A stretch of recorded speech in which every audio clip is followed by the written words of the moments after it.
अगर chief justice अपने दो सीनियर्स की बात सुन लेते तो फिर क्या होता?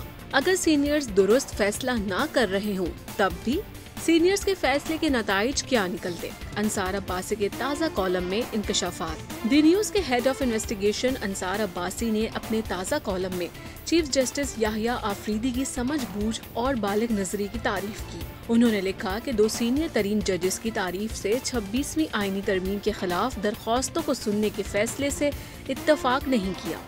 इन्होंने जस्टिस मंसूर अली शाह और जस्टिस मुनीब अख्तर पर तनकीद की, जिन्हें फुल कोर्ट के सामने 26वीं आईनी तरमीम को रखे जाने की काफी जल्दी थी। 31 अक्टूबर को दोनों जज हजरात ने जजेस कमेटी का फौरी इजलास मुनक्किद करने के लिए चीफ जस्टिस से दरख्वास्त की, लेकिन जब चीफ जस्टिस ने उनकी दरख्वास्त के मुताबिक अमल नहीं किया तो दोनों जज हजरात ने आपस में ही बैठकर जजेस कमेटी की हैसियत से 26वीं आईनी तरमीम को फुल कोर्ट के सामने रखने का फैसला जारी कर दिया। अंसार अब्बासी के मुताबिक इस फैसले पर चीफ जस्टिस याहिया आफरीदी ने अमल नहीं किया, जिस पर दोनों जज हजरात ने एक खत के जरिए अफसोस या नाराजगी का इजहार किया और अपने अमल को कानूनी करार दिया।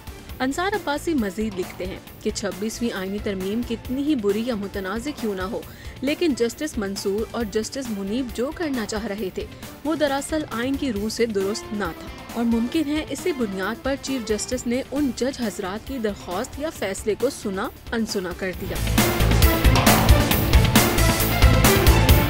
आइन के मुताबिक आईनी केस अब सुप्रीम कोर्ट का आईनी बेंच ही सुन सकता है, लेकिन जो जस्टिस मंसूर और जस्टिस मुनीब करना चाह रहे थे वो मेरी दानिश में न सिर्फ गैर आईनी था, एक ऐसा अमल था जिस पर अमल दरामद के बाद सुप्रीम कोर्ट की तरफ से कोई ऐसा फैसला आ सकता था जिसे मिस एडवेंचर करार दिया जा सकता था।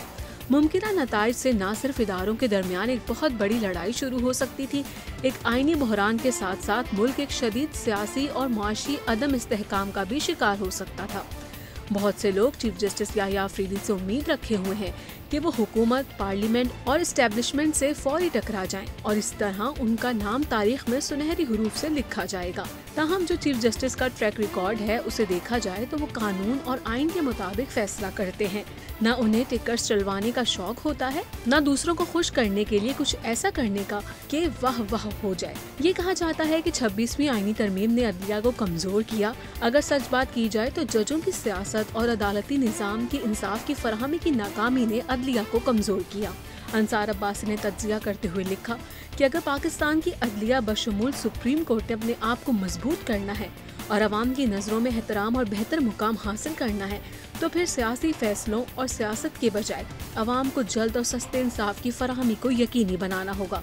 इन्होंने पाकिस्तान की अदलिया और जजों को मशवरा दिया कि अगर तारीख में नाम लिखवाना है तो फिर अवाम को इंसाफ फराहम करके दुनिया के ममालिक में पाकिस्तान की अदलिया को आखिरी नंबरों से उठाकर पहले नंबरों पर लेकर आएं।